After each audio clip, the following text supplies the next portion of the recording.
আসসালামু আলাইকুম রহমতুল্লাহ। আলহামদুলিল্লাহ ওয়াসসালাতু ওয়াসসালামু আলা রাসূলিল্লাহ, আম্মা বাদ।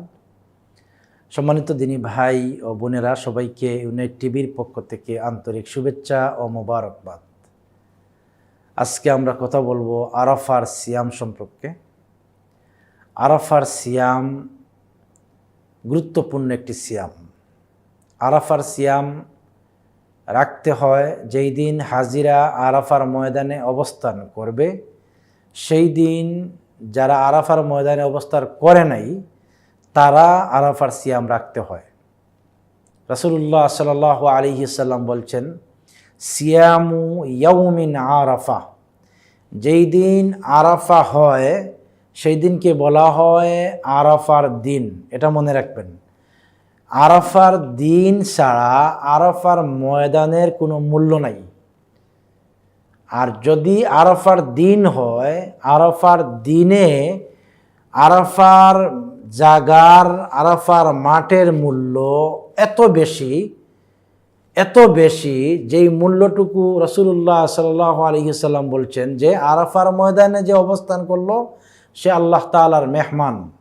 আল্লাহ তাআলার মেহমান। রাসূল সাল্লাল্লাহু আলাইহি সাল্লাম বলছেন, দুয়ার জগতের শ্রেষ্ঠ দোয়া, খায়রুদ দুআ ও দুআই আরাফা। আরাফার দোয়া হচ্ছে গিয়ে শ্রেষ্ঠ দোয়া। যারা আরাফায় যেতে পারে নাই তাদের উপরে একটা সিয়াম রাখা, রাসূল সাল্লাল্লাহু আলাইহি সাল্লাম বলেছেন, কেউ যদি এই সিয়াম রাখতে পারে, সিয়ামু ইয়াউমিন আরাফা আহতাসিবু আলাল্লাহ আইয়ুকাফিরা সানাতাল্লাতি কাবলাহু ওয়া সানাতাল্লাতি বাদাহু। কেউ যদি আরাফার দিনে সিয়াম রাখে, রাসূল সাল্লাল্লাহু আলাইহি সাল্লাম বলছেন, তার পূর্বের 1 বৎসরের গুনাহ এবং পরের 1 বৎসরের গুনাহ, 2 বৎসরের গুনাহ খাতাকে আল্লাহ সুবহানাহু ওয়া তাআলা মাফ করে দিবেন। একটি সিয়ামের মাধ্যমে 2 বৎসরের গুনাহ মাফ, অগ্রিম 1 বৎসরের গুনাহ মাফ এবং পিছনের 1 বৎসরের গুনাহ মাফ। এই সিয়ামটি থেকে কোনোভাবেও দূরে থাকবেন না।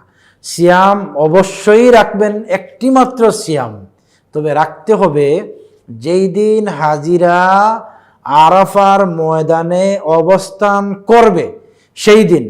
কে কি বলল ওই দিকে না তাকিয়ে আল্লাহ রসুল কি বলেছেন সেই দিকে তাকাতে হবে।